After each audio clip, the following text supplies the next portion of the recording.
3.5 വർഷമായിട്ട് ഈ ഒരു അവസ്ഥയിൽ കിടക്കയിലാണ്. മസ്കുലർ ഡിസ്ട്രോഫി എന്ന അത്യപൂർവ രോഗമാണ്. ഇപ്പൊ പിന്നെ എനിക്കും അങ്ങ് വയ്യാതായി ഇപ്പൊ കുറച്ചു കാലം കൊണ്ട്. അതാ ഏറ്റവും വലിയ പ്രശ്നം. ഞാനും നശിക്കത്തില്ല, എന്നോട് ചേർത്ത് കർത്താവാണ് ഒരു ശുശ്രൂഷമയിൽ. നമുക്കൊരു ദൗത്യമുണ്ട്.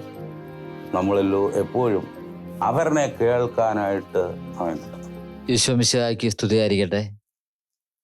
നമ്മൾ ഇന്നായിരിക്കുന്നത് പത്തനംതിട്ട ജില്ലയിൽ തോന്നിയാമല സെന്റ് മേരീസ് ഇടവകയിലെ ഓലിപ്പാട്ട് ഷീജോയുടെ വർഗീസിന്റെ ഭവനത്തിലാണ്.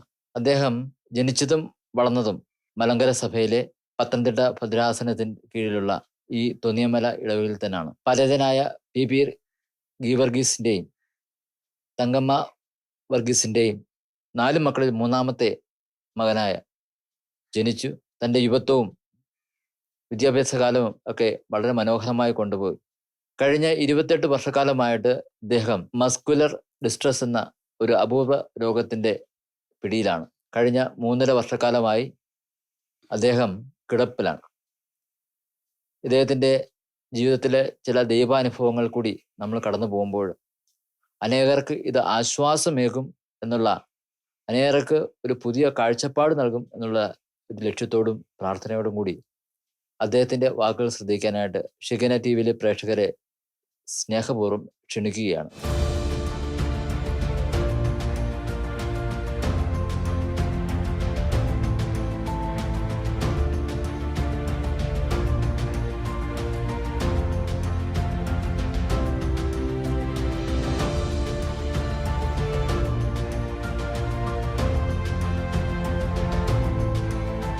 ബ്രദറെ, ഈശോ മിശിഹായ്ക്ക് സ്തുതിയായിരിക്കട്ടെ. അങ്ങ് എത്ര കാലമായിട്ട് ഇങ്ങനെ ഈ രോഗശൈലാകാൻ എത്ര കാലമായി ഇങ്ങനെ കിടക്കാൻ തുടങ്ങി? ഇപ്പോൾ 3.5 വർഷമായിട്ട് ഈ ഒരു അവസ്ഥയിൽ കിടക്കയിലാണ്. എനിക്ക് 20 വയസ്സുള്ളപ്പോൾ മുതൽ തന്നെ ഈ ഒരു രോഗം എനിക്ക് പിടികൂടി. ബ്രദർ സൂചിപ്പിച്ചതുപോലെ മസ്കുലർ ഡിസ്ട്രോഫി എന്ന അത്യപൂർവ രോഗമാണ് എനിക്ക് ഉള്ളത്. ജീവിതത്തിൻ്റെ ഭാഗമായിട്ട് ഇപ്പോൾ ഒരു 28 വർഷം ആയി എന്നതാണ്. ഈ ഒരു രോഗത്തിൻ്റെ പ്രത്യേകത നമ്മുടെ ശരീരത്തിലെ മാംസപേശികളുടെ പ്രവർത്തനക്ഷമത കുറയുന്നത് ഫലമായിട്ട് നമ്മുടെ ശരീരത്തിന് യഥേഷ്ടം ചലിപ്പിക്കുവാനുള്ള ഒരു ശക്തി ക്രമേണ നഷ്ടപ്പെടുന്ന ഒരു രോഗമാണ് ഈ മസ്കുലർ ഡിസ്ട്രോഫി. ഈ ഭവനത്തിൽ ഇപ്പോൾ ആരൊക്കെയുണ്ട്? ഈ അവസ്ഥയിൽ എങ്ങനെയൊക്കെ കാര്യങ്ങൾ മുന്നോട്ട് പോകുന്നു? ഇപ്പോൾ എന്നോട് ഒത്ത് ആയിരിക്കുന്നത് എൻ്റെ അമ്മയും അതോടൊപ്പം തന്നെ എൻ്റെ ഒരു സ്നേഹിതൻ, അദ്ദേഹത്തിൻ്റെ പേര് അനീഷ് എന്നാണ്, ആ മകനുമാണ് എന്നെ ശുശ്രൂഷിച്ചുകൊണ്ട് ഈ ഭവനത്തിൽ ആയിരിക്കുന്നത്. എനിക്ക് 3 സഹോദരിമാരാണ് ഉള്ളത്. ഏറ്റവും മൂത്ത സഹോദരി ഏതാനും വർഷങ്ങൾക്ക് മുൻപ് കർത്തൃസന്നിധിയിലേക്ക് ചേർക്കപ്പെട്ടു. ഇപ്പോൾ 2 പേര് ഉണ്ട്. അതിൽ മൂത്തയാള് നമ്മുടെ പെരുന്നാട് എന്ന സ്ഥലത്തും ഇളയ ആള് ചന്ദനപ്പള്ളി എന്ന സ്ഥലത്തും ഒരു കുടുംബസമേതം താമസിക്കും. അമ്മ എങ്ങനെയാണ് ഈ സാധനങ്ങൾ കൂടിയൊക്കെ അമ്മ അതിജീവിച്ചു പോകാനായിട്ട് അമ്മയ്ക്ക് സാധിക്കുന്നത്? എന്റെ വലിയവനായ ദൈവം ഞങ്ങളെ ഒത്തിരി ഒത്തിരി സ്നേഹിക്കുന്നു, ഒത്തിരി കരുതുന്നു. ഞങ്ങൾക്ക് വേണ്ടുന്നതെല്ലാം തന്ന് ഞങ്ങളെ പോറ്റുന്നു, പുലർത്തുന്നു. അതിന് ഞങ്ങൾക്ക് ഒത്തിരി നന്ദിയുണ്ട്. ദൈവം നടത്തുന്നെന്ന് മാത്രമേ ഞങ്ങൾക്ക് പറയാനൊക്കത്തുള്ളൂ. എൻ്റെ കുഞ്ഞ് നല്ല ഒരു കുഞ്ഞായിരുന്നു. ദൈവീക കാര്യത്തിൽ 1ാം പന്തിയിലായിരുന്നു. അതിപ്പോഴും അങ്ങനെ. അവനൊരു നിരാശയും വിഷമവും ഒന്നുമില്ല. കൂടുതൽ ഈ കിടപ്പിൽ കിടന്നുകൊണ്ട് സർവ്വനേരവും പ്രാർത്ഥനയും പാട്ടും കുർബാനയും എല്ലാം കേട്ടും കണ്ടും സഹിച്ചും കുഞ്ഞ് നടക്കുന്നു. കുഞ്ഞിൻ്റെ കൂടെയുള്ള ജീവിതമായതുകൊണ്ട് എനിക്കും അതിൻ്റെതായ അനുഗ്രഹങ്ങളൊക്കെ ഉണ്ട്. പിന്നെ ദൈവം തമ്പുരാൻ ഞങ്ങൾക്ക് ഇന്ന് വരെ പട്ടിണിയില്ലാതെ ഞങ്ങളെ പോറ്റുന്നു. മറ്റുള്ളവരെ, ഞങ്ങളുടെ പള്ളിക്കാരെ, ഞങ്ങളുടെ ചുറ്റുപാടുകളിലുള്ളവരെ ഒക്കെ ഞങ്ങളെ ഒത്തിരി ഒത്തിരി സഹായിക്കുന്നുണ്ട്. അവർക്കെല്ലാം വേണ്ടി ഞങ്ങൾ ദൈവത്തോട് നന്ദി പറയുക. നന്ദി. അല്ല എന്തോ പറയാനാ. ഇപ്പൊ പിന്നെ എനിക്കും അങ്ങ് വയ്യാതായി ഇപ്പൊ കുറച്ചു കാലം കൊണ്ട്. അതാ ഏറ്റവും വലിയ പ്രശ്നം. ഓരോ ദിവസവും എൻ്റെ ദൈവം നടത്തിക്കോളും എന്നുള്ള എൻ്റെ കുഞ്ഞെപ്പോഴും പറയും. അമ്മ ഇന്ന് വരെയും നമ്മളെ നടത്തിയത് ആരാ? ആ ആളെങ്ങും പോയിട്ടില്ല, നമ്മുടെ കൂടെ തന്നെ ഉണ്ട്. ആ ആൾ ഇനി അങ്ങോട്ടും നടത്തിക്കോളും. എൻ്റെ കുഞ്ഞാണെന്ന് വരിയില് ഈ അച്ഛന്മാരോടാന്നേലും പ്രായമുള്ളവരോടാന്നേലും മാതാപിതാക്കളോടാന്നേലും എല്ലാം നല്ല ബഹുമാനവും നല്ല സ്നേഹവും നല്ല സന്തോഷവും ഉള്ള ഒരു കുഞ്ഞ. ഒരു മനുഷ്യരെ ഒരു വക കുഞ്ഞിൻ്റെ നാക്കേന്ന് മോശമായ ഒരു വാക്ക് ഇന്ന് വരെ വന്നിട്ടില്ല. നല്ലത് മാത്രമേ എൻ്റെ കുഞ്ഞിനെയും കൊണ്ട് പറയാനുള്ളൂ. ഒന്നും മോശമായിട്ട് പറയാനില്ല. അമ്മ എണ്ണിക്കത്തില്ല, സഹോദരങ്ങളോട് കാര്യം എല്ലാം നല്ലതേ ഉള്ളു അവൻ്റെ ജീവിതത്തിൽ. ഈ സഹനത്തിൽ അമ്മ നല്ല പ്രായമുണ്ട്, അമ്മയ്ക്ക് നല്ല പ്രായമുണ്ട്. അമ്മ ഇതെങ്ങനെ സർവൈവ് ചെയ്യുന്നുണ്ട് ഈ വിഷമസന്ധികളെല്ലാം? അമ്മയെ സംബന്ധിച്ച് അതെങ്ങനെ അമ്മയ്ക്ക് അതങ്ങനെ സാധിക്കുന്നു? അമ്മയെ സംബന്ധിച്ച് അമ്മയുടെ ഒരു ജീവിതം വലിയൊരു സഹനത്തിൻ്റെ ഒരു ജീവിതമാണ്. കാരണം എൻ്റെ പപ്പ നിത്യതയിലായിട്ട് ഇപ്പോൾ 40 വർഷങ്ങൾ പൂർത്തിയായി. അമ്മയെ സംബന്ധിച്ചോളം 19 വർഷമാണ് തൻ്റെ പങ്കാളിയോടൊത്ത് കുടുംബജീവിതം നയിക്കാൻ സാധിച്ചത്. അതിനാൽ തന്നെ 40 വർഷമായിട്ട് ഒത്തിരി സഹനത്തിലൂടെ അമ്മ കടന്നുപോയി. അത് ആദ്യോടന്തം ഇന്ന് ഈ 40 വർഷമായിട്ട് ഞാൻ ജനിച്ച നാൾ മുതൽ സഹോദരിമാരൊക്കെ ഒരു നിശ്ചിത കാലം ആയതിനു ശേഷം അവർ ജോലിക്കും ഒക്കെ ആയിട്ട് കടന്നുപോയി. എന്നാൽ ഈ 40 വർഷമായിട്ടും 48, എനിക്ക് വയസ്സ് 42. ഇത്തക്കാലം അത്രയും ഒരു നിഴൽ പോലെ അമ്മയോടൊത്ത് ഞാനാണ് ഉള്ളത്. അപ്പോൾ അതുകൊണ്ട് തന്നെ അമ്മയുടെ ജീവിതം കുറെ കൂടെ ആഴത്തിൽ അനുഭവിച്ചറിയാനും ഒത്തിരി സഹനത്തിൻ്റെ കൈപ്പേറിയ അനുഭവങ്ങളിലൂടെ യാത്ര ചെയ്തിരിക്കുമ്പോൾ അമ്മയിലുള്ള ഒരു വലിയ വിശ്വാസം, നമ്മുടെ കർത്താവിലുള്ള വലിയ ആശ്രയത്വം, വലിയൊരു പ്രാർത്ഥനാ ജീവിതം, ആത്മീയ ചൈതന്യം, അതൊക്കെ ഒരു സഹനങ്ങളെ എപ്രകാരം നോക്കിക്കാണണം എന്ന ഒരു ചിന്ത, ഒരു നിർണായകമായൊരു സ്വാധീനം എനിക്ക് ഉണ്ടാകുവാനായിട്ട് അമ്മയുടെ ജീവിത മാതൃകയും ജീവിതത്തിലെ അനുഭവങ്ങളും പ്രതിസന്ധികളെ നേരിട്ടതൊക്കെ എനിക്കൊത്തിരി സഹായകരമായിട്ടുണ്ട്. അതുപരി ദൈവത്തിലുള്ള ആഴമായ ആശ്രയവും പ്രാർത്ഥന ജീവിതവും അത് അമ്മയ്ക്ക് നന്നായിട്ടുണ്ടായിരുന്നു. അതുപോലെ തന്നെ എല്ലാവരോടും സ്നേഹവും കരുതലും ഒക്കെ ഉള്ള ഒരു വ്യക്തിത്വമാണ് എൻ്റെ അമ്മ. ഞങ്ങളുടെ ഈ കുടുംബം തന്നെ അങ്ങനെ എൻ്റെ അപ്പച്ചനാണെങ്കിലും അതുപോലെ വല്യമ്മച്ചി ഇവരൊക്കെ ഒത്തിരി മറ്റുള്ളവരോട് സ്നേഹം, ആത്മീയ കാര്യങ്ങൾ ഒത്തിരി താല്പര്യം ഒക്കെ, അങ്ങനെ ഒരു നല്ല കുടുംബത്തിൽ ജനിക്കുവാൻ തക്കവണ്ണം കർത്താവ് വലിയ കാരണം എന്നോട് കാണിച്ചു. ഈ 28 വർഷം അതോടൊപ്പം കൂടുതലായിട്ടും പറഞ്ഞ് കഴിഞ്ഞ 3.5 വർഷക്കാലം ഈ കിടപ്പിലാണല്ലോ. അങ്ങക്ക് ഈ വേദനയുടെ ഘട്ടങ്ങളെ എങ്ങനെ സന്തോഷപ്രദമാക്കാൻ കഴിയുന്നുണ്ട്? എൻ്റെ ജീവിതത്തിൽ ഇങ്ങനെ ഒരു രോഗം പിടിപെട്ടതിൻ്റെ ആദ്യ നാളുകൾ അതിൻ്റെ യൗവനത്തിൻ്റെ ആരംഭത്തിലാണ്.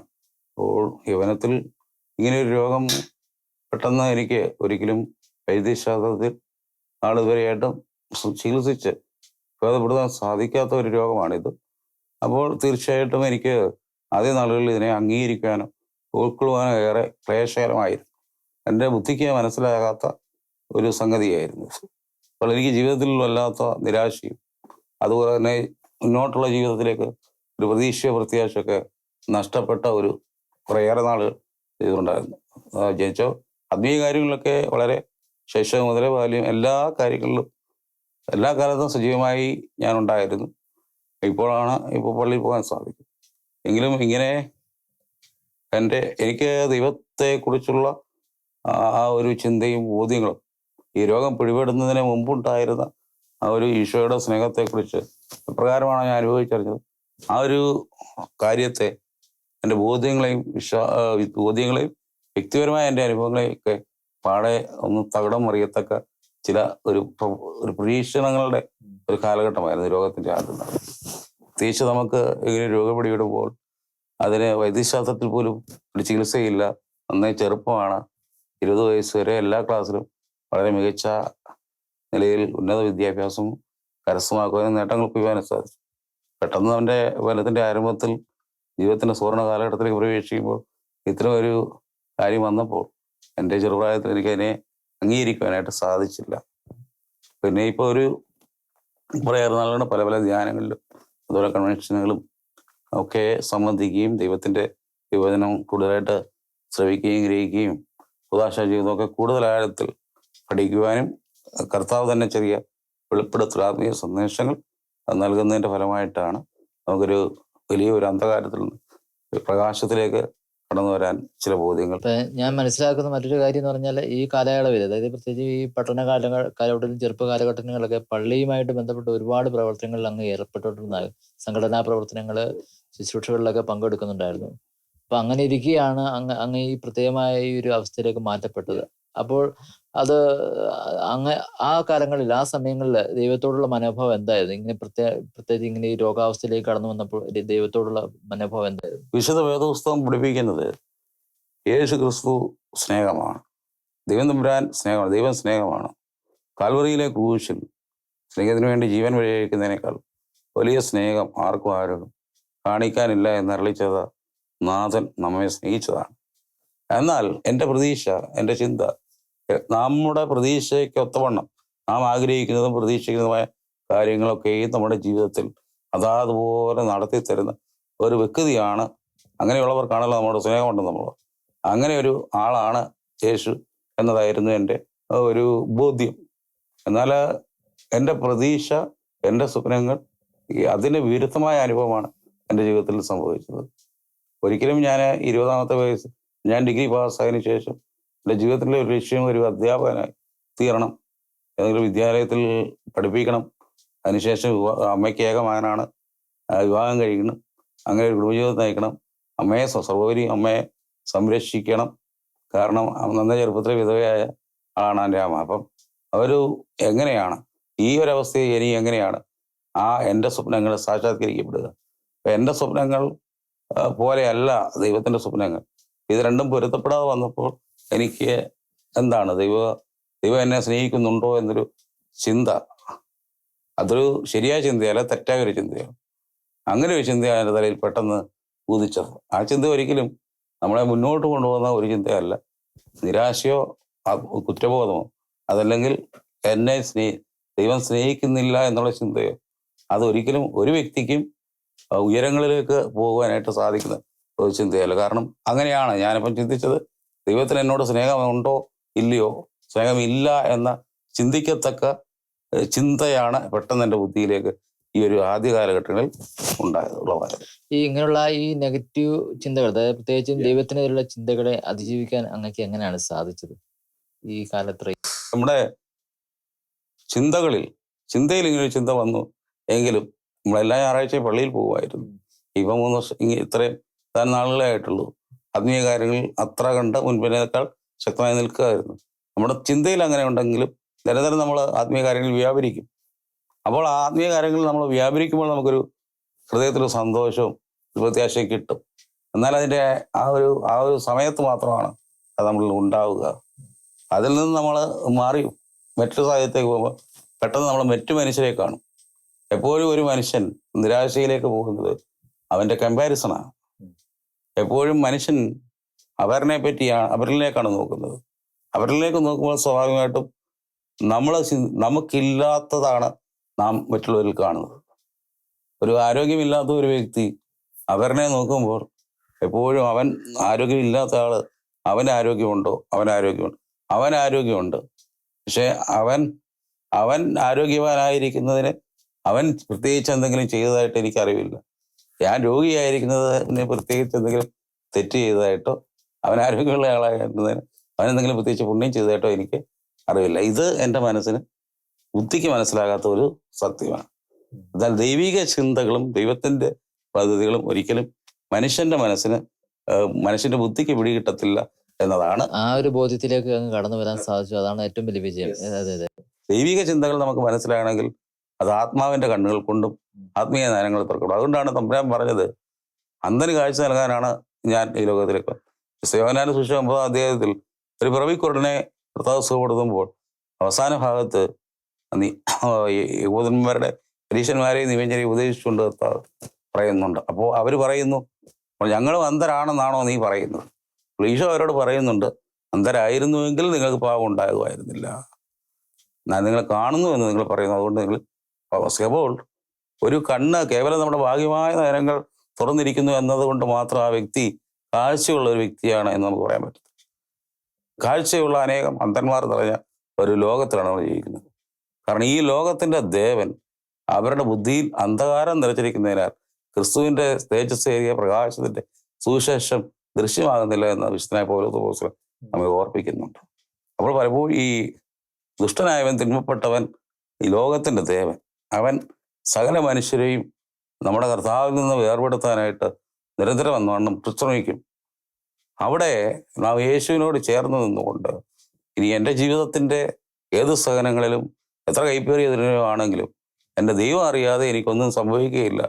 അനന്ത സ്നേഹമായ തമ്പുരാന് എൻ്റെ ജീവിതത്തെക്കുറിച്ചും നിങ്ങളുടെ ജീവിതത്തെക്കുറിച്ചും നമ്മുടെ ഓരോരുത്തരുടെയും ജീവിതത്തെക്കുറിച്ചും വലിയ സ്വപ്നങ്ങളും പദ്ധതികളും ഉണ്ട്. അത് നമ്മൾ ചിന്തിക്കുന്ന പോലെയല്ല. നമുക്ക് ചെയ്യുവാനുള്ളത് പൂർണ്ണമായും പരിശുദ്ധമായ പോലെ ഇതാ ഞാൻ കർത്താവിൻ്റെ ദാസി, അങ്ങയുടെ ഹിതം ഹിതം നിറവേറട്ടെ. ദൈവഹിതത്തിന് നമ്മെ തന്നെ ഏൽപ്പിച്ചു കൊടുക്കും. അതായത് നമ്മള് ദൈവത്തിന്റെ പദ്ധതി എന്താണെന്ന് നമ്മൾ ചിന്തിച്ച് ആലോചിക്കുന്നതിനൊക്കെ പോലും അതും തന്നെയും തെറ്റാണ്. എന്ത് തന്നെ ആയാലും വിട്ടുകൊടുക്കുക എന്നുള്ളതാണ് ഏറ്റവും പൂർണ്ണ സമർപ്പണമാണ് ആവശ്യം. ഒരു മനുഷ്യ ജീവിതത്തിൽ ദൈവം തമ്പുരാനുള്ള സഹകരണം. അങ്ങനെ ഇങ്ങനെ രോഗശൈലായിരിക്കുമ്പോൾ ഈ സമയം പോകാൻ എന്താണ് ചെയ്യുന്നത് സാധാരണ? കൂടുതൽ സമയം ഞാൻ ആത്മീയ പാരായണം, വിശുദ്ധ വേദപുസ്തകം ധ്യാനിച്ച് വായിക്കുക, പഠിക്കുക. അതോടൊപ്പം തന്നെ നല്ല നല്ല സുവിശേഷ പ്രഘോഷങ്ങൾ, വന്നിയ വൈദികരുടെയും മെത്രാപ്പൊലീത്തമാരുടെയും ശ്രീമാരുടെയും ഒക്കെ പ്രസംഗങ്ങൾ, കൺവെൻഷൻ പ്രസംഗങ്ങൾ, ധ്യാന പ്രസംഗങ്ങൾ ഒക്കെ ശ്രവിക്കും. Shalom TV, goodness TV, Shekinah TV, അതുപോലെയുള്ള നമ്മുടെ ആത്മീയ ചാനലിലൂടെ ലഭിക്കുന്ന വൈവിധ്യങ്ങളായ പ്രോഗ്രാം, അവയെല്ലാം തന്നെ നമ്മളെ ഇരുട്ടിലിരിക്കുന്നവർക്ക് പ്രകാശം. യേശുദമ്പുരാൻ പറഞ്ഞു, ഞാൻ ലോകത്തിന്റെ പ്രകാശം, ഞാൻ വന്നിരിക്കുന്നത് കൊല്ലാനോ നശിപ്പിക്കാനോ അല്ല. കള്ളൻ വരുന്നത് കൊല്ലാനും നശിപ്പിക്കാനും കുടിപ്പാനും അത്രേ. പലപ്പോഴും നമ്മുടെ ജീവിതത്തിൽ അറിഞ്ഞോ അറിയാതെയോ ഈ കള്ളന്റെ സ്വാധീനമാണ് എന്നെ 20 വയസ്സിന് മുമ്പ് ഈ 20ാമത്തെ വയസ്സിൽ ഇങ്ങനെ കള്ളന്റെ സ്വാധീനമാണ് പ്രകാരം ചിന്തിക്കാൻ വരും. കള്ളൻ എപ്പോഴും നമ്മുടെ ചിന്തകളിലാണ് പ്രവൃത്തി. കർത്താവിനെ വിളിച്ചത് പിശാച്. അവൻ ആദ്യം മുതലേ നുണയനും നുണയുടെ പിതാവ്. അവൻ പറയുന്ന ഏറ്റവും വലിയ നുണയാണ്, ലോകത്തിൽ ആർക്കും നിന്നോട് സ്നേഹമില്ല, ദൈവം പോലും നിന്നെ ഉപേക്ഷിക്കും. അവൻ്റെ ഏറ്റവും വലിയ നുണയാണ്, അത് അസത്യമാണ്. ആ അസത്യത്തെ നമ്മൾ ചേർത്ത് തോൽപ്പിക്കണം. അതേപോലെ സുബോധന്റെ ഭാഷയിൽ എഫേസോസ് ലേഖനം 6 പറഞ്ഞിരിക്കുന്ന ആത്മീയ സമരത്തിന്റെ ആയുധങ്ങൾ നാം ധരിക്കും. അത് ഏറ്റവും പ്രധാനമാണ് ദൈവവചനമാകുന്ന ആത്മാവിന്റെ വാൾ. അതാണ് തമ്പുരാൻ കർത്താവ് പരീക്ഷകൻ വന്നപ്പോൾ, നീ ദൈവത്തിനാണെങ്കിൽ, നീ ഇന്നയാളാണെങ്കിൽ നീ ഈ കല്ലപ്പ. അപ്പോൾ യേശുവിന്റെ ഐഡന്റിറ്റിക്കെതിരെയുള്ള ചോദ്യമാണ് നിരന്തരം വന്നുണ്ടായത്. അതുപോലെ നമുക്കും അതാണ് ഒരു നാം ആരാണ്, നീ ആരാണ്, നീ ആരാണെങ്കിൽ ഇത് ചെയ്യും. നീ ദൈവം നിന്നെ സ്നേഹിക്കുന്ന നിനക്കെന്തോ ഇങ്ങനെ, ദൈവത്തിന് എന്നോട് സ്നേഹം ഉണ്ടെങ്കിൽ നിനക്കെന്താ ഇങ്ങനെ, ദൈവത്തിന് നിന്നോട് സ്നേഹം ഇല്ല. അന്നായത് നീ ഇത്രയും നാൾ പള്ളിയിൽ പോയിട്ട് നീ ദൈവത്തെ സ്നേഹിച്ചിട്ട് നിന്നോട് ദൈവത്തിന് സ്നേഹം ഉണ്ടായിരുന്നാൽ നിനക്ക് ഇങ്ങനൊന്നും വരത്തില്ല. അതാണ് യഹൂദന്മാര് ക്രൂശിൽ കിടന്നപ്പോൾ കർത്താവ്, നീ ദൈവോധനാണ്, നീ മറ്റെല്ലാവരെയും രക്ഷിച്ചു, നീ രക്ഷകനാണെങ്കിൽ ക്രൂശിൽ നിന്ന് ഇറങ്ങി വരിക, അപ്പോൾ നീ രക്ഷകനാണെന്ന് ഞങ്ങൾ വിശ്വസിച്ചു. കർത്താവ് ഇറങ്ങി വന്നില്ല. കാരണം അവർ അന്നേരം കർത്താവ് ഇറങ്ങി വന്നാലും ഈശോ മിശിഹായിൽ അവർ വിശ്വസിക്കുകയില്ല. കാരണം സത്യം ജയിക്കണമെങ്കിൽ സഹനമാർഗമേ ഉള്ളൂ. സഹനത്തിൽ നമ്മുടെ നിലപാടാണ് ദൈവം തമ്പുരാൻ ഉയർപ്പിന്റെ മഹത്വത്തിലേക്ക് നമ്മളെ കിട്ടും. നമുക്ക് സഹനത്തെ ഏതൊരു മനുഷ്യൻ 2 രീതിയിൽ സഹനത്തെ എടുക്കും. ഒന്നുകിൽ ഈശോയോട് ചേർന്ന് ദുഃഖവെള്ളിയുടെ അനുഭവത്തിലൂടെ മഹത്വത്തിന്റെ ഉയർപ്പിലേക്ക് പ്രവേശിക്കും. അതല്ല എങ്കിൽ അവൻ ദുഃഖവെള്ളിയിൽ ഒടുങ്ങും എന്ന തെറ്റായ ഒരു ചിന്ത തലയിൽ കയറി യൂദാസിന്റെ അനുഭവം ഉണ്ടാകും. യൂദാസും പത്രോസും 2 പ്രതീകങ്ങളാണ്. ഒന്ന് സ്നേഹത്തിന്റെയും പശ്ചാത്താപത്തിന്റെയും സാഹചര്യത്തിന്റെയും പ്രതീകം. അധികം അതായത് വരച്ചു കാട്ടുന്നു. യൂദാസ് വാഞ്ചനയുടെ പ്രതീകമായിട്ട് ആ യൂദാസ് നമ്മളെ ഭരിക്കും. യൂദാസ് അരൂപി, ദി സ്പിരിറ്റ് ഓഫ് യൂദാസ് and the repentance of the spirit of the holy spirit, the repentance spirit, അത് ആണ് പത്രോസ്ലീഹായ്ക്കുണ്ടായത്. എന്നാൽ നമ്മൾ താരതമ്യം ചെയ്യുമ്പോൾ പത്രോസ്ലീഹായുടെ തെറ്റാണ് യൂദാസിനേക്കാൾ വലിയ തെറ്റ്. യൂദാസ് ഒറ്റിക്കൊടുത്തതേ ഉള്ളൂ. ഈ മനുഷ്യനെ ഞാൻ അറിയുകയില്ല എന്ന് പറയുന്നതാണ്. ഇവർ തമ്മിൽ ചെയ്തതിൽ ഏറ്റവും വലിയ തെറ്റ് പത്രോസ്ലീഹയാണ്. എന്നാൽ അദ്ദേഹം ഹൃദയം നൊന്ത് കരഞ്ഞു എന്നതാണ്. അങ്ങ് ഈ സാധനങ്ങളിലൂടെ കടന്നു പോകുമ്പോൾ അങ്ങയുടെ ജീവിതത്തിൽ അങ്ങ് തിരിച്ചറിഞ്ഞ ചില സത്യങ്ങൾ ഉണ്ടാകാം. തീർച്ചയായിട്ടും അത് മറ്റുള്ളവർക്ക് ഉപകാരപ്പെട്ടിട്ടുണ്ടാകാം, അല്ലെങ്കിൽ മറ്റുള്ളവരിലേക്ക് പകർന്നു കൊടുത്തിട്ടുണ്ടാകാം. അങ്ങനെ ഒരു സുവിശേഷ വേല തന്നെ ഇവിടെ സംഭവിക്കുന്നുണ്ട്. അങ്ങയുടെ സുവിശേഷ വേലയുടെ ഭാഗമായിട്ട് അങ്ങക്ക് വന്ന മാറ്റങ്ങളും അങ്ങ് കൊടുത്ത ശുശ്രൂഷകളും കുറിച്ചൊന്ന് പറയാമോ?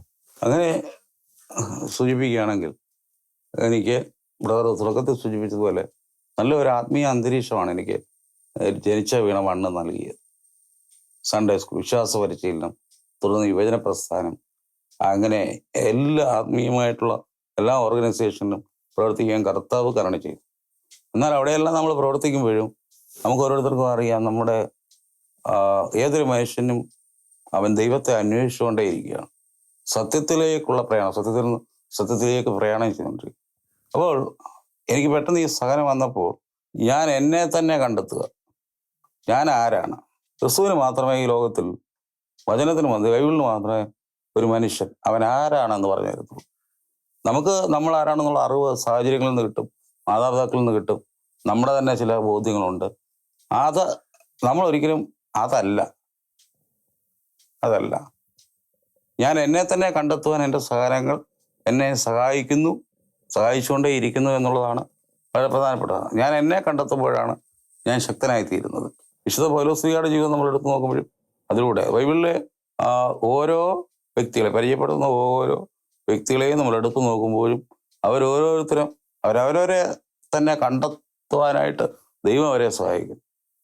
മോശ ജനനേതാവ്, മോശയെ ദൈവം തമ്പുരാൻ സഹനത്തിന്റെ വഴിത്താരയിലൂടെയാണ് നടത്തിയത്. സുദീർഘമായ 40 വർഷക്കാലം മരുഭൂമിയിൽ തൻ്റെ അമ്മായിപ്പൻ്റെ ആടുകളെ മേയിച്ചു. മോശയായ ദൈവം വിളിച്ചു. ആ മോശയുടെ ആ ഒരു മനസ്സ് ദൈവം കണ്ട് സുദീർഘമായ 40 വർഷക്കാലത്തെ ഒരു പരിശീലനം. അവിടെ ആത്യന്തികമായിട്ട് ദൈവാനുഭവം ഉണ്ടാകുന്നു. അതാണ് വലിയൊരു അടിമത്തത്തിൽ നിന്ന് ദൈവജനത്തെ വിമോചിപ്പിക്കത്തക്കവണ്ണം മോശയോട് ദൈവം സംസാരിക്കും. അപ്പോൾ സഹനങ്ങൾ എപ്പോഴും നമ്മളെ കൊണ്ടുവന്ന് എത്തിക്കുന്നത് നമ്മുടെ കർത്താവിനെ കണ്ടുമുട്ടുന്നു. അതാണ് നമ്മൾ തിരിച്ചറിയുന്നത്. ഒരുവൻ ലോകം മുഴുവൻ നേടിയാലും തൻ്റെ ആത്മാവിനെ നഷ്ടപ്പെടുന്നെങ്കിൽ എന്ത് പറയുകയാണ്? അപ്പോൾ നമ്മുടെ ശരീരത്തിൽ ജീവൻ ഉള്ളിടത്തോളം കാലം നമ്മൾ ക്രിസ്തുവിൻ്റേത് മാത്രമാണ്. ആ ജീവനെ കണ്ടെത്തുക ഒരുവൻ. അതുകൊണ്ടാണ് കർത്താവ് പറഞ്ഞത്, തൻ്റെ ജീവനെ നിലനിർത്തുവാൻ ആഗ്രഹിക്കുന്നവനെ നഷ്ടപ്പെടുത്തുന്നു, എന്നാൽ സ്വന്തം ജീവൻ നഷ്ടപ്പെടുത്തുന്നത്. ജീവനെ ഉണ്ടോ നാം തമ്പുരാൻ? നമ്മളെ കണ്ടെത്തുക എന്ന് പറഞ്ഞാൽ നമ്മളിലെ ഈശോയെ കണ്ടെത്തും. ഈശോയുമായിട്ടുള്ള സൗഹൃദമാണ് ഒരുവന്റെ പ്രയാണത്തിൽ മുന്നോട്ട് പോകും. ഈശോയെ കാണത്തോളം കാലം നാം ഇരുട്ട് തപ്പിക്കൊണ്ടിരിക്കും. അതുകൊണ്ടാണ് ഏതൊരു മനുഷ്യനിലും ഈശോയെ അന്വേഷിക്കാനുള്ളൊരു, അവനെ നിരന്തരം അന്വേഷിക്കുക. അവസാനം അവൻ ഹൃദയത്തിലേക്ക് നോക്കും. നമ്മുടെ ഒരു പാട്ട് തന്നെ ഉണ്ടല്ലോ, ഈശ്വരനെ തേടി ഞാൻ അലഞ്ഞു, കടലുകൾ കടന്ന് ഞാൻ തിരഞ്ഞു, അവിടെയുമില്ല ഇവിടെയുമില്ല ഈശ്വരൻ, വിജനമായ ഭൂമിയിലുമില്ല ഈശ്വരൻ. അവസാനം എന്നിലേക്ക് ഞാൻ നോക്കി, ഹൃദയത്തിലേക്ക്. അവിടെയാണ് ഈശ്വരന്റെ വാസം. സ്നേഹമാണ് ഈശ്വരന്റെ രൂപം. സ്നേഹമാണ് ദൈവമെന്ന് വെളിപ്പെടുത്തിയത് കർത്താവിശ്വസിക്കുക അല്ലാതെ വേറെ ആരുമില്ല. ദൈവം സ്നേഹമാണോ? അങ്ങനെ സ്നേഹമാണെന്ന് വെളിപ്പെടുത്തൽ ഈശോയിൽ മാത്രം ലഭിക്കുന്നു. ഏതൊരവസ്ഥയിൽ ഒരു വ്യക്തി ജീവിച്ചാലും ആ വ്യക്തിയോട് പ്രധാനം പറയാനുള്ളത്, നിന്റെ അമ്മ നിന്നെ മറന്നാലും ഞാൻ നിന്നെ ഒരിക്കലും മറക്കുകയില്ല. അത്രമാത്രം ഒരു കോൺഫിഡൻസും അത്രമാത്രം ഒരു ഉറപ്പും ഒരു ധൈര്യവും എന്നെ സ്നേഹിക്കുന്ന സർവശക്തനായ ദൈവം ഈ പ്രപഞ്ചത്തിന്റെ സൃഷ്ടപ്രകൃതിയിലൂടെ അവൻ എൻ്റെ ഉള്ളിൽ വസിക്കുന്നു. ഈ ഒരു തിരിച്ചറിവ് മാത്രം മതി ഏതൊരു മനുഷ്യനും ജീവിതത്തിൽ മുന്നോട്ട്. ജീവിതകാലം മുഴുവൻ ആത്മാവാണ് ജീവൻ നൽകുന്നത്. നാം കാണുന്നത് ഈ ഭാഗ്യമായതല്ല. അതിപ്പോ ആരോഗ്യമായിക്കൊള്ളട്ടെ, സമ്പത്താകട്ടെ, നമ്മുടെ നേട്ടങ്ങൾ എന്തുമായി ലോകത്തിൽ അവൻ എഴുതിയെടുക്കുന്നത് അതൊന്നും ഈശോയുടെ പകരമാവില്ല, ആത്മാവിന് പകരമാവില്ല. ഈ ശരീരം എന്ന് പറയുമ്പോൾ ഭാഗ്യമായത് ഒന്നിനും ഉപകരിക്കുന്നില്ല. ആത്മാവാണ് ജീവിക്കുന്നത്, ശരീരം ഒന്നിനും ഉപയോഗിക്കുന്നില്ല. പിന്നെ നമ്മുടെ ആത്മാവ് ശരീരത്തിലുള്ളിടത്തോളമാണ് ഈ ശരീരത്തിന് പ്രസക്തിയുള്ളൂ. ആത്മാവിന് എല്ലാ കാലത്തും ശരീരത്തിൽ ആയിരിക്കാനും പറ്റില്ല. അതുകൊണ്ട് നാം എപ്പോഴും നമ്മുടെ ആത്മാരക്ഷയ്ക്ക് വേണ്ടിയാണ് അധ്വാനം. അതിനുള്ള സഹായകരമായ കാര്യങ്ങൾ, അതിനാണ് ധ്യാനകേന്ദ്രങ്ങൾ നമ്മെ സഹായിക്കും. എല്ലാം നമ്മളെ കണ്ടെത്തുവാനായിട്ട് നമ്മുടെ സംവിധാനങ്ങൾ, സാഹചര്യങ്ങളിലൂടെയും ഈ തിരുസഭയിലൂടെയും കൂദാശയിലൂടെയും എല്ലാം നമ്മെ കണ്ടെത്തും. അങ്ങനെ നമ്മളെ കണ്ടെത്തിയാൽ മാത്രമേ നമ്മൾക്ക് കൊണ്ട് മറ്റുള്ള അവരർക്ക് പ്രകാശം കിട്ടും. ലോകത്തിന് പ്രകാശമായി നമ്മൾ മാറണമെന്ന് തമ്പുരാൻ ആഗ്രഹിക്കും.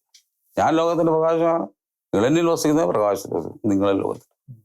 ഈ ലൈറ്റ് ബി ലൈറ്റൻഡ്. സ്വയം പ്രകാശിക്കുന്ന സൂര്യൻ അനേക മൃഗങ്ങളെ പ്രകാശിക്കുന്നു. ചന്ദ്രൻ സൂര്യനിൽ നിന്നുള്ള പ്രകാശത്തെ ആകരണം ചെയ്ത് നമുക്ക് രാത്രി കാലങ്ങളിൽ പ്രകാശം നൽകുന്ന പോലെ നീതി സൂര്യനായ കർത്താവേശ്വരായ മിശിഹായെ സ്വീകരിക്കുന്ന ഏതൊരു വ്യക്തിയും പൂർണ്ണ യന്ത്രനെ പോലെ അവൻ ഏത് ഇരുട്ടിലിരുന്നാലും കർത്താവിന് നിത്യമായ പ്രകാശം. അവനിൽ അന്ധകാരമില്ല, അവന് ദുഃഖമില്ല. ദീർഘശ പോലെ സൂര്യനായിരിക്കില്ല എന്നെ പ്രകാശം തരുന്നത്, കർത്താവായിരിക്കും നിത്യമായ പ്രകാശം. ഇതെല്ലാം എനിക്ക് എൻ്റെ ഈ സഹനാനുഭവത്തിലൂടെ എനിക്ക് ഈ കാലം എത്രയും ഈ സഹനത്തിന്റെ ഈ നിരിപ്പോഴിലായിരിക്കുമ്പോ അങ്ങക്ക് കിട്ടിയ ഒരുപാട് കൃപ, അങ്ങ് പോലും അറിയാതെ ഒരുപാട് ദൈവിക ദാനങ്ങളും കൃപകളും അങ്ങ് ഇപ്പൊ ദൈവം നിക്ഷേപിച്ചിട്ടുണ്ട്. അങ്ങനെ അനുഭവപ്പെട്ട ചില അനുഭവങ്ങൾ എന്ന് പറഞ്ഞാൽ ഈ കൃപാവരത്തിന്റെ അനുഭവങ്ങൾ മറ്റുള്ളവർക്ക് വേണ്ടി പ്രാർത്ഥിക്കുമ്പോഴും അല്ലെങ്കിൽ അങ്ങനെ എന്തെങ്കിലും അനുഭവങ്ങളൊക്കെ കിട്ടിയിട്ടുണ്ടോ? കൂടുതലായിട്ടും ഈ ബ്രദർ ചോദിച്ചത് വളരെ പ്രസക്തമായ ഒരു ചോദ്യമാണ്. എല്ലാം ഞാൻ തൊട്ട് മുമ്പുള്ള ചോദ്യത്തിൽ മറുപടിയിൽ പരാമർശിച്ചതുപോലെ നാം ഒരു മനുഷ്യനും ഈ ഭൂമിയിൽ നശിച്ചു പോകാൻ ദൈവം ആഗ്രഹിക്കുന്നില്ല. ആ ഒരു ആഗ്രഹം തന്നെയാണ് ഇന്ന് എനിക്കും ഉള്ളത്. ഞാനും നശിക്കത്തില്ല. എന്നോട് ചേർത്ത് കർത്താവാണ് ഒരു ശുശ്രൂഷ നമ്മെ ഏൽപ്പിക്കുന്നത്. അത് നമുക്ക് ഈ അനുദിന ജീവിതത്തിൽ നാം ധാരാളം വ്യക്തികളെ കാണുന്നു, അനേകർ ഫോൺ ചെയ്യുന്നു, പ്രാർത്ഥന വിഷയങ്ങൾ പറയുന്നു. അപ്പോൾ അവരാരാണെന്ന് കണ്ടെത്താൻ അവരെ സഹായിക്കുക. ഞാൻ ആരാണെന്ന് കണ്ടെത്തുന്ന മുറയ്ക്ക് ഞാൻ അവരാരാണെന്ന് കണ്ടെത്തും. അപ്പോൾ നമ്മളുമായിട്ട് സംസാരിക്കുന്നവർക്ക് എന്താണ് ആ ഒരു സംഭാഷണത്തിലൂടെ തന്നെ അവർക്ക് ജീവിക്കാനൊരു ഉത്തരം. നമ്മുടെ വാക്കുകളാണല്ലോ മറ്റുള്ളവർക്ക് ജീവൻ നൽകുന്നത്. നമ്മുടെ ഏവെങ്കിലും വായിക്കുമ്പോൾ മധ്വായതുകൊണ്ട് പുരോഗതി വായിക്കുമ്പോൾ ജീവൻ നൽകുന്ന വചനമായ നമ്മുടെ ഉള്ളിൽ ഈശോ വസിക്കുമ്പോൾ അവർക്ക് കേൾക്കുന്നവർക്ക് ജീവൻ കിട്ടും. എൻ്റെ ജനമേ കല്ലറകളെ തുറന്ന് ഞാൻ നിങ്ങളെ പുറത്തു കൊണ്ടുവരും. അപ്പോൾ നമ്മൾ ഓരോരുത്തരും, ഞാനൊരു കാലഘട്ടത്തിൽ കല്ലറയിലായിരുന്നതുകൊണ്ടും അന്ധകാരത്തിലായിരുന്നുകൊണ്ടും എന്താണ് പ്രകാശം, മനുഷ്യൻ്റെ അവസ്ഥ എന്താണ്, ഒരു കാലഘട്ടത്തിൽ ഞാൻ എങ്ങനെയാണ്, ആ കാലഘട്ടം എനിക്ക് ആ കാലഘട്ടത്തിലൂടെ കടന്നു പോയ പോലെ ദുഃഖത്തിലൂടെ ഞാൻ കടന്നു വന്നുകൊണ്ട് അവരുടെ ദുഃഖം തിരിച്ചറിഞ്ഞ സഹനത്തിന്റെ രണ്ടാമത്തെ ഒരു ഗുണമെന്ന് പറഞ്ഞാൽ നാം മറ്റുള്ളവരുടെ ദുഃഖത്തിൽ നമുക്ക് സഹകരിക്കാതിരിക്കാനോ സഹതപിക്കാതിരിക്കാനോ പറ്റില്ല. അവരെ ആശ്രയിക്കാതിരിക്കാൻ പറ്റത്തില്ല. സ്വയം ആശ്വാസമുള്ള വ്യക്തിക്ക് പറ്റും അവരെ ആശ്രയിക്കും. മൂന്നാമതായിട്ട് സഹനത്തിലൂടെ ദൈവം തമ്പുരാൻ നമുക്ക് നൽകുന്ന ഏറ്റവും വലിയ ഗിഫ്റ്റാണ് പരിശുദ്ധാത്മാവ്. ദൈവത്തിന് പരിശുദ്ധമാണ്. ഞാൻ പോകുന്നത് നിങ്ങൾക്ക് പ്രയോജനം, ഈശോ പറഞ്ഞു. പോകാഞ്ഞാൽ സഹായകൻ നിങ്ങളുടെ അടുക്കൽ വരികയില്ല. നിങ്ങൾക്ക് സ്വന്തമായിട്ട് എന്നെ കൂടെ ഒന്നും ചെയ്യാൻ പറ്റില്ല. ആ സഹായകൻ വരും, സത്യാത്മാവ് വരും, സത്യത്തിൽ പോകുന്നത്. ആ പരിശുദ്ധാത്മാവിന് നിറവ് ഒരു വ്യക്തിക്ക് കടന്നു വരുന്നത് ദൈവം വരാനോട് അടുക്കുമ്പോഴാണ്. അതിന് സഹനം ഒത്തിരി സഹായിക്കും. അതുകൊണ്ട് സഹനം നമുക്ക് പരാതിപ്പെടാനോ വെറുപ്പ് കാണിക്കാനോ നീരസം കാണിക്കാനോ ഒരു കാലഘട്ടത്തിൽ എൻ്റെ ജീവിതത്തിൽ ഒട്ടേറെ എന്നെ തന്നെ അംഗീകരിക്കാൻ പറ്റാത്തതുകൊണ്ട് ആരെയും കാണുന്നത് എനിക്ക് ഇഷ്ടമല്ല. ഞാൻ ചിരിക്കത്തില്ല. എല്ലാവരോടും ഒരു സമയം നീരസം. കാരണം എനിക്ക് ആരോഗ്യമില്ലല്ലോ. അപ്പം എനിക്കൊന്നും ഉള്ളതൊന്നും ചിരിക്കാൻ പോലും പറ്റുന്നില്ല. സത്യം തിരിച്ചറിഞ്ഞപ്പോഴാണ് എനിക്കൊന്ന് സന്തോഷിക്കാൻ പറ്റുന്നത്. മനുഷ്യന്റെ സന്തോഷത്തിന് നിദാനം ഭൗതിക വസ്തു അല്ല. അതാണ് നാലാമതാണ് നാം തിരിച്ചറിയേണ്ടത്. ആത്യന്തികമായി നമ്മൾക്ക് സന്തോഷമായിട്ട് സമാധാനം. ക്രിസ്തു നമ്മുടെ കർത്താവ് പറയുന്നത് എൻ്റെ സമാധാനം ഞാൻ തരും, എൻ്റെ സന്തോഷം ഞാൻ തരും. നിങ്ങളെപ്പോഴും സന്തോഷത്തോടെ ഇരിക്കണമെന്നാണ് തമ്പുരാൻ്റെ ഹിതം. ഇന്ന് ലോകത്തിന് അന്യം നിന്ന് സന്തോഷം കിട്ടാൻ വേണ്ടി മനുഷ്യൻ ലോകപ്രകാരമുള്ള പലതും ചെയ്യുന്നു, പലതും നേടിയെടുക്കുന്നു. ആത്യന്തികമായ സമാധാനവും സന്തോഷവും നഷ്ടപ്പെടുന്നു എന്നതാണ് യാഥാർത്ഥ്യം. നാം തന്നെയാണ് നമ്മുടെ സമാധാനം നഷ്ടപ്പെടുന്നത്. നമ്മുടെ കയ്യിലുള്ളതാണ് നമ്മുടെ സമാധാനത്തെ നഷ്ടപ്പെടുന്നത്.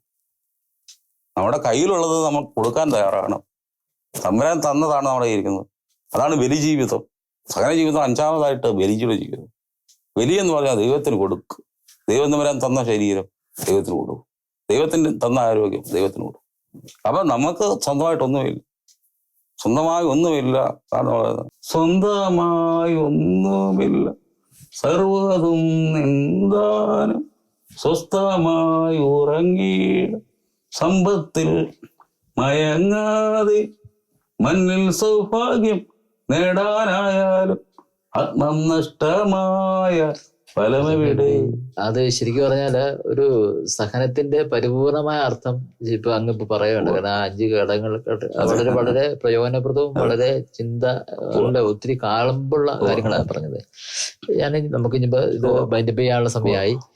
ഒരു ചോദ്യം കൂടെ ചോദിക്കുന്നത്, ഇന്ന് ഈ കാലഘട്ടത്തിൽ കാണുന്ന ഏറ്റവും വലിയ പ്രത്യേകത സമ്പത്തുണ്ട്, സൗന്ദര്യമുണ്ട്, സാമൂഹിക ബന്ധങ്ങളുണ്ട്, വിദ്യാഭ്യാസമുണ്ട്, സമൂഹത്തിൽ ഉന്നത സ്ഥാനങ്ങളൊക്കെ ഉണ്ടെങ്കിൽ പോലും ചില ക്രൈസിസുകൾ അവരുടെ ജീവിതത്തിലേക്ക് കടന്നു വരുമ്പോൾ മറ്റൊന്നും നോക്കാതെ അവരുടെ ആത്മാവിനെയും ശരീരത്തെയും നശിപ്പിച്ചു കളയുന്ന ആത്മഹത്യ അതുപോലുള്ള അവസ്ഥകളിലേക്ക് കടന്നു പോകുന്നുണ്ട്. ഉവ്വ്. അവരോട് അങ്ങേക്ക് എന്താണ് പറയാനുള്ളത്?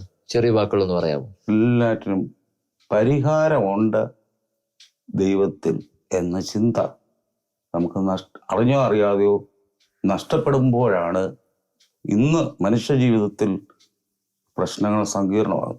ഇനി ഇതിനൊരു പരിഹാരമില്ല എന്ന് മനുഷ്യൻ സ്വയം ചിന്തിക്കുമ്പോഴാണ് തൻ്റെ ആത്മാനഷ്ടം. എന്നാൽ അങ്ങനെ ഒരു ചിന്തയിലേക്കല്ല നമ്മൾ പോകുന്നത്. അത് നമ്മെ തന്നെ ഒരിക്കലും നശിപ്പിക്കും.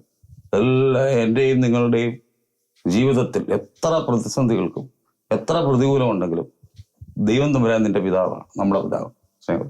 അവിടുന്ന് അറിയാതെ അനുവദിക്കാതെ ഒന്നും സംഭവിക്കത്തില്ല. എന്നാൽ അതുകൊണ്ട് തന്നെ അതിലെല്ലാം പരിഹാരം തമ്പുരാൻ കണ്ടുവച്ചിട്ടാണ്. ഇന്ന് എൻ്റെ ജീവിതത്തിൽ ഒരു പ്രശ്നമുണ്ടെങ്കിൽ തിരിച്ചറിയുക, എന്നെ സ്നേഹിക്കുന്ന എൻ്റെ അപ്പൻ ആ പരിഹാരം ഓൾറെഡി കണ്ടുവച്ചിട്ടാണ് ആ പ്രതിസന്ധി ഇരിക്കുന്നത്. പരിഹാരം ഉണ്ടെങ്കിൽ പിന്നെ ഞാൻ എന്തിനാണ് പ്രശ്നത്തിൽ നീറുന്നത്? എൻ്റെ പ്രശ്നത്തിന് പരിഹാരമില്ല എന്ന് ഒരു തെറ്റായ ചിന്തയിൽ നിന്നും അല്ല പരിഹാരം തേടി ആത്മഹത്യയിലേക്ക് പോകും. ആത്മഹത്യ എന്തിനെങ്കിലും പരിഹാരമാണോ? ആത്മഹത്യ ചെയ്ത് ആരെന്ത് തേടി? ഒന്നും നേടുന്നില്ലെന്ന് മാത്രമല്ല, വലിയ നഷ്ടം, തീരാ നഷ്ടമാണ്. അപ്പോൾ നമ്മൾ കൂശിൽ കർത്താവ് അങ്ങനെ ആത്മാവ് നശിക്കാനാണെങ്കിൽ പണമില്ലാത്തവൻ നമുക്ക് വേണ്ടി മരണം ആസ്വദിക്കേണ്ട കാര്യമില്ല. നമ്മുടെ വില അത്രത്തോളം വലുതാണ്. ദൈവത്തും രക്തത്തിന്റെ വിലയാണ് ഓരോരുത്തരുടെയും വില. നിങ്ങളുടെ സ്വന്തമല്ല, യേശുവിന്റെ രക്തത്തെ ലഭ്യമാക്കാൻ നമ്മുടെ സിരകളിലൂടെയും ധമനികളിലൂടെയും എല്ലാം ഓടുന്ന തവരാന്റെ രക്തമാണ്. അതാണ് നാം തിരിച്ചറിയുന്നത്. യേശു, നിന്റെ ജീവിതത്തിൽ പ്രതിസന്ധി ഉണ്ടോ? ക്രൂശനിലേക്ക് നോക്കുക. നിന്റെ എല്ലാ പ്രശ്നത്തിനും ഉത്തരം ക്രൂശനുണ്ട്. നിനക്കൊരു മാത്രമാണ്. ക്രൂശനാണോ നീ? നിന്റെ പ്രശ്നത്തിന്റെ പരിഹാരം 3-ാം നാളുണ്ട്. നിനക്കൊരു 3-ാം ദിവസം ഉണ്ട്. 3-ാം ദിവസം ഇല്ലെങ്കിൽ ദുഃഖവെള്ളിയില്ല, വിയർപ്പില്ലെങ്കിൽ ദുഃഖവെള്ളിയില്ല, ദുഃഖവെള്ളി ഉണ്ടെങ്കിൽ വിയർപ്പുണ്ട്. ജീവിതത്തിലെ പ്രതിസന്ധികൾ നമ്മളെ ഇനി അതാണ് ദാവീദ് രാജാവ് തിരിച്ചത് സത്യം. 23-ാം സംഗീതം നമുക്കെല്ലാം കാണാപ്പാടാം. മരണത്തിന് നേൽ വീണ താഴ്വീണ് നടക്കുന്നത് അടുത്ത സെക്കൻഡിലെ ശ്വാസം പോകത്തു എന്ന് ഞാൻ ചിന്തിച്ചാലും എൻ്റെ കർത്താവിൻ്റെ കൂടെ. പലപ്പോഴും ഞാൻ തനിച്ചാണെന്നൊരു ചിന്ത, എൻ്റെ കൂടെ ആരുമില്ല, എന്നെ സ്നേഹിക്കാൻ ആരുമില്ല, എന്നെ കേൾക്കാൻ ആരുമില്ല, എന്നെ മനസ്സിലാക്കാൻ ആരുമില്ല. ഈ പ്രതിസന്ധിയിൽ എന്നെ എല്ലാവരും കൈവിട്ടു, എനിക്കാരുമില്ല. ഈ ഒരു ചിന്തയാണ് മനുഷ്യനെ ആത്മനഷ്ടത്തിലേക്ക് നയിക്കുന്നത്. അപ്പോൾ എനിക്ക് പറയാനുള്ള ഏറ്റവും വലിയ ഉദ്ദേശം, എന്നെ ശ്രമിക്കുന്ന പ്രിയപ്പെട്ട ശ്രോതാക്കൾ ആരായിരുന്നാലും നമുക്കൊരു ദൗത്യമുണ്ട്. നമ്മളെല്ലോ എപ്പോഴും അവരെ കേൾക്കാനായിട്ട് നമ്മുടെ സമയത്ത് അവരെ കേൾക്കുമ്പോൾ തന്നെ അവൻ്റെ ആത്മാവ് രക്ഷപ്പെടും, അവന് ജീവൻ കിട്ടും, നമുക്ക് ജീവൻ കിട്ടും. അതാണ് ദൈവം നമുക്ക് 2 കാതുകൾ തന്നിട്ട് ഒരു നാക്കേ തന്നിട്ടുള്ളത്. കൂടുതൽ കേൾക്കുക. കേൾക്കും തോറും നാം ആരെ കേൾക്കുന്നു അവനെ രക്ഷപ്പെടും. നമുക്ക് ദൈവം തമ്പുരാൻ അവനോട് പറയാനുള്ളത് പറയും. അവനെ രക്ഷപ്പെടും, ഞാൻ രക്ഷപ്പെടും. അതാണ് നിത്യജീവന്റെ വചനങ്ങൾ നമുക്ക് ലഭിക്കും. സഹനത്തോടെ കടന്നു പോയി. ഞാനിതൊന്നും പഠിച്ചിട്ടില്ല. ഞാൻ BSc കെമിസ്ട്രിയാണ് പഠിച്ചത്, ഡിഗ്രി വരെ. കെമിസ്ട്രിയിലെ കാര്യങ്ങളാണ് ഞാൻ പഠിച്ചത്, രസതന്ത്രം. എന്നാൽ ദൈവം തമ്പുരാൻ എന്നെ ജീവിതത്തിന്റെ രസതന്ത്രം ലഭിച്ചുകൊണ്ടിരിക്കുകയാണ്. ജീവിതം രസമാണ്, നമ്മളാണ് ദൈവം സ്വാപ്രസംഗി പറയുന്നു, ദൈവം മനുഷ്യനെ സർവ്വഹൃദയനായി സൃഷ്ടിച്ചു. അവന്റെ പ്രശ്നങ്ങൾ അവന്റെ സൃഷ്ടിയാണ്. നമ്മളുണ്ടാക്കുന്ന പ്രശ്നമേ ഉള്ളൂ. നമ്മളങ്ങ് വിട്ടുകൊടുത്തു കഴിഞ്ഞാൽ ഒരു പ്രശ്നമാകും. ഒത്തിരി സന്തോഷമുണ്ട് ബ്രദറെ. കാര്യം വളരെ സഹനത്തിന്റെ വളരെ അർത്ഥമുള്ള കാര്യങ്ങൾ, സഹനത്തിന്റെ വളരെ വാല്യുവായിട്ടുള്ള കാര്യങ്ങളാണ് അങ്ങ് ഇപ്പോൾ പ്രേക്ഷകർക്ക് വേണ്ടി ഷെയർ ചെയ്ത് തന്നത്. തീർച്ചയായിട്ടും ഇത് കേൾക്കുന്ന പ്രേക്ഷകരെ നിങ്ങളുടെ കർത്താവ് അനുഗ്രഹിക്കട്ടെ. പ്രത്യേകിച്ചും ഷിജ വർഗീസ് എന്ന ഈ സഹോദരനിൽ കൂടി ഒരുപാട് സഹനത്തിന്റെ ഒരുപാട് അർത്ഥങ്ങൾ, അർത്ഥ തലങ്ങൾ നമുക്ക് വ്യാഖ്യാനിച്ചു തന്നു. നാം എന്ത് ചെയ്യണം, എന്തായിരിക്കണം, എന്തിനാണ് നമ്മുടെ ദൈവം സൃഷ്ടിച്ചത് എന്നുള്ള ആ ചിന്തയിലേക്കും ബോധ്യത്തിലേക്കും ഇദ്ദേഹത്തിന്റെ ഷെയറിങ് നമ്മൾ തീർച്ചയായിട്ടും കൊണ്ടുപോയിട്ടുണ്ട്. നമുക്ക് പ്രാർത്ഥിക്കാം ഇദ്ദേഹത്തിന് വേണ്ടി. ഇതൊക്കെ സംസാരിക്കുമ്പോഴും വളരെ സങ്കീർണമാണ് ഇദ്ദേഹത്തിന്റെ ഭൗതികമായ പശ്ചാത്തലങ്ങളൊക്കെ. കാര്യം രോഗിയായ ഒരു അമ്മ, കിടപ്പിലായ ഈ സഹോദരൻ, വളരെ അത്ര സുരക്ഷിതമില്ലാത്തൊരു വീട്, ഭവനമൊക്കെയാണ്. ഇവിടെ കിടന്നുകൊണ്ട് പോലും ദൈവത്തിന് വേണ്ടി ഈ സുവിശേഷ വേല ചെയ്യുമ്പോൾ, പ്രത്യേകിച്ചും ആത്മീയ ബോധ്യങ്ങൾ കൊണ്ട് ഇത് പറയുമ്പോഴും ഇദ്ദേഹത്തെ ശ്രദ്ധിക്കാനും ഇദ്ദേഹത്തെ കരുതാനും ഇദ്ദേഹത്തെ ഒന്ന് താങ്ങാനും നമുക്ക് ഓരോരുത്തർക്കും കടമയുണ്ട്. അത് നാം മറക്കരുത്. ഇതുപോലെ അനേകം മക്കള് നമ്മുടെ ചുറ്റുപാടുമുണ്ട്. അവരെയും ഓർക്കാനുള്ള കടമയുണ്ട്, പ്രാർത്ഥിക്കാനുള്ള കടമയുണ്ട്. അവരെല്ലാവരെയും നമുക്ക് ഹൃദയത്തോട് ചേർത്ത് വെക്കാം. പ്രത്യേകിച്ചും ഞാനിവിടെ വന്നപ്പോൾ മനസ്സിലാക്കിയ മറ്റൊരു കാര്യം, ഇദ്ദേഹത്തെ സഹായിക്കാനായിട്ട് ഇദ്ദേഹത്തിന്റെ സുഹൃത്തുക്കൾ, പ്രത്യേകിച്ചും സഭയോടും സഭാ സമൂഹത്തോടും ചേർന്ന് നിന്ന് പ്രവർത്തിക്കുന്ന സുഹൃത്തുക്കള് ഇദ്ദേഹത്തെ, കാരണം ഈ ഭവനത്തിൽ കടന്നു വരുമ്പോൾ ഇവിടെ ഇവരെ സഹായിക്കാൻ ആരുമില്ലായിരുന്നു. ഇപ്പോൾ ഈ അടുത്ത കുറച്ച് ദിവസങ്ങളായിട്ട് ഒരു സഹോദരനെ അവരെല്ലാം കൂടെ സഹപാഠികൾ ചേർന്ന് ഇവിടെ ഒരു സഹോദരനെ ഏൽപ്പിച്ചു. അദ്ദേഹമാണ് ഈ വീട്ടിലെ ഈ മകന്റെ കാര്യവും അമ്മയെ സഹായിക്കുകയും ഈ ഭവനത്തിൽ ഇവർക്ക് താങ്ങായിട്ട് തണലായിട്ട് നിൽക്കുന്നത്. അതൊക്കെ വളരെ സന്തോഷമുള്ള ഒരു കാര്യമാണ്. ക്രിസ്തീയ കൂട്ടായ്മയുടെ ഒരു ബലമാണത്. നമ്മൾ അങ്ങനെയൊക്കെ കണ്ടെത്താനും ചെയ്യുവാനും നമ്മൾ കടപ്പെട്ടവരാണ്. ഒത്തിരി സന്തോഷമുണ്ട് ഈ ഭവനത്തിൽ വന്നപ്പോൾ. കാര്യം സഹനത്തിന്റെ ഒരു ബാക്ക്ഗ്രൗണ്ട് ആണെങ്കിലും ഇദ്ദേഹത്തോട് ഷെയർ ചെയ്ത് കേട്ടപ്പോൾ ഒരു മനസ്സിൽ ഒരുപാട് പ്രത്യാശയും ഒരുപാട് സ്നേഹവും ഒരുപാട് ധൈര്യവും ഒക്കെ കിട്ടുന്ന ഒരു അവസ്ഥയുണ്ട്. ഈശോ അനുഗ്രഹിക്കേണ്ട ബ്രദറെ. അങ്ങനെ ഷെക്കിനെ പ്രേക്ഷകർക്ക് വേണ്ടി ചെയ്ത ഈ ഷെയറിങ്, ഈ സന്ദേശങ്ങൾ എല്ലാ മക്കളിലേക്കും കടന്നു ചെല്ലട്ടെ. ഒരുപാട് പ്രാർത്ഥനകളൊക്കെ തീർച്ചയായും അങ്ങക്ക് ലഭിക്കും. അവർ എല്ലാവരും ശ്രമിക്കുന്നവരെല്ലാം അങ്ങക്ക് വേണ്ടി പ്രാർത്ഥിക്കും. ഞങ്ങളും പ്രാർത്ഥിക്കാം. എന്നെ ഇതുവരെയും ശ്രമിച്ച ഷെക്കിന ടിവിയുടെ എല്ലാ പ്രേക്ഷകർക്കും എൻ്റെ പ്രാർത്ഥന ആശംസകൾ അറിയിക്കുകയാണ്. ദൈവം നമ്മയെല്ലാം സമർത്ഥമായി അനുഗ്രഹിക്കട്ടെ. ഷെക്കിന ടിവിയെ നാൾക്ക് നാൾ അനേകത്തിലേക്ക് ദൈവികമായ പ്രകാശം കൊടുക്കുന്ന വലിയ ശുശ്രൂഷയായിട്ട് ഉയർത്തട്ടെ എന്ന് പ്രാർത്ഥിക്കും. Thank you. അവനാർക്കും കടക്കാരനല്ല, അവനാർക്കും ബാധ്യതയല്ല, അവനൊപ്പം പറയാനാരുമേയില്ല, അവനെ പോലാരാധ്യനില്ല. അവനാർക്കും കടക്കാരനല്ല, അവനാർക്കും ബാധ്യതയല്ല, അവനൊപ്പം പറയാനാരുമേയില്ല, അവനെ പോലാരാധ്യനില്ല. Hallelujah, hallelujah,